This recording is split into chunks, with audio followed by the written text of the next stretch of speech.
20% বাড়ি ভাড়া সহ ভাতা বাড়ানোর দাবিতে টানা 10 দিন ধরে আন্দোলন এমপিওভুক্ত শিক্ষক কর্মচারীদের। শিক্ষা উপদেষ্টার সঙ্গে কয়েক দফা বৈঠক করেন শিক্ষক প্রতিনিধিরা। সরকার প্রথমে 5% বাড়ি ভাড়া বাড়ানোর সিদ্ধান্ত জানালে তা প্রত্যাখ্যান করে আন্দোলন চালিয়ে যান তারা। মঙ্গলবার আন্দোলনের 10ম দিনে শিক্ষা উপদেষ্টার সঙ্গে ফের বৈঠকে বসেন শিক্ষক কর্মচারীরা। আলোচনার পর 2 দফায় মূল বেতনের 15% বাড়ি ভাড়া দেওয়ার সিদ্ধান্তের কথা জানান উপদেষ্টা।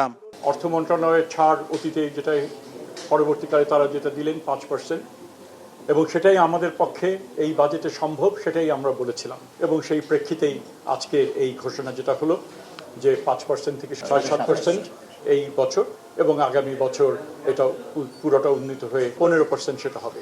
এই সিদ্ধান্তকে যুগান্তকারী আখ্যা দিয়ে আন্দোলন প্রত্যাহার করে ক্লাসে ফেরার ঘোষণা দেন শিক্ষকদের প্রতিনিধি। প্রাণ সসের মাখামাখি টেস্ট নুডলসকে করে তোলে আরো ইয়ামি আরো জোস। প্রাণ সস, সসের বস। বড় একটা যুগান্তকারী সিদ্ধান্ত হয়েছে, আমরা আশা করি এটা ইমপ্লিমেন্ট খুব দ্রুত হবে এবং আমরা আমাদের জায়গা থেকে সর্বোচ্চ চেষ্টা করব এটা যাতে কন্টিনিউ করে। আমরা এখানে ঘোষণা দিচ্ছি যে আমরা আগামীকালকে থেকে আমাদের শ্রেণীকক্ষে ফিরে যাবো ইনশাল্লাহ। নির্বাচিত সরকার আসলে শিক্ষা ও শিক্ষকদের জীবনমান উন্নয়নে কাজ করবে বলে আশা প্রকাশ করেন উপদেষ্টা ও আন্দোলনকারী শিক্ষকরা।